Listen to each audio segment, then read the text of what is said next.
Welcome back to CBS News 24/7. All right, so you are looking live at President Donald Trump right there. It might not appear as such on the map, but he's calling this place in South Florida the ICE detention facility, Alligator Alcatraz. He is down there to talk about that detention facility amidst quite a bit of controversy. But while he addresses the media at this roundtable, he also spoke about current breaking news, and that is the fact that the Senate passed his so-called big, beautiful bill. Here's what he had to say.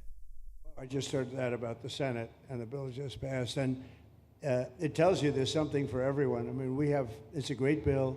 There is something for everyone, and I think it's going to go very nicely in the House. Actually, I think it will be easier in the House than it was in the Senate. And just to be clear, on the Medicaid cuts, you've promised not to cut Medicaid, said this is all just targeting waste, fraud, and abuse. Are you saying that the estimated 11.8 million people who could lose their health coverage, that is all waste, fraud, and abuse? No, I'm not saying that. I'm saying it's going to be a very much smaller number than that, and that number will be waste, fraud, and abuse. And if you look, they took a much more liberal stance on the Medicaid situation than they could have.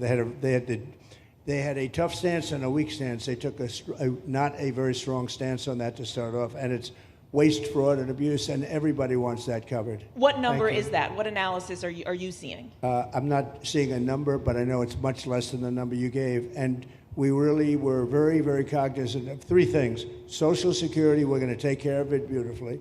Medicare and Medicaid, and we are going to save it, whereas the Democrats are going to, you won't have it. They will destroy Medicare and Medicaid, and they have to because their numbers don't work.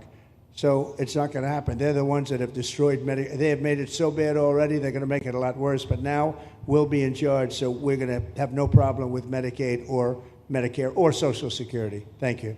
Mr. President. Yeah. Hi, Mr. President. Claire Gall with Wink News in Fort Myers.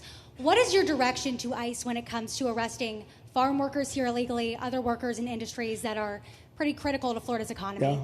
Well, we're very much cognizant of that. And as you know, I won the farmers by 92%, and I'm not going to be abandoning my farmers. We were strong on the borders, but we're also strong for the farmers and for others in the hotel industry, et cetera. You know, we have similar situations. And Christy and I, and we'll be working with Ron and a lot of the states.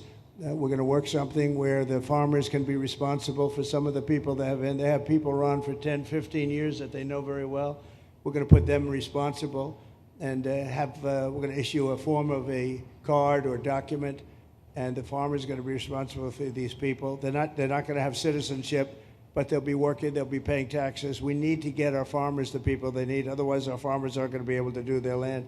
You know, it was tried once before, many, many years ago, where there was a very strong guy, and he got everybody out, and every farm almost in the country, but every farm in California, every farm in Iowa, almost all the farms went bankrupt. They had nobody to work, and we don't want to have that situation. So we're going to work it. We're going to put our farmers and others in charge of the people that they have under them. They know the people, and I think it's going to work out really well. We're going to take care of our farmer, but we're going to get the criminals out, okay?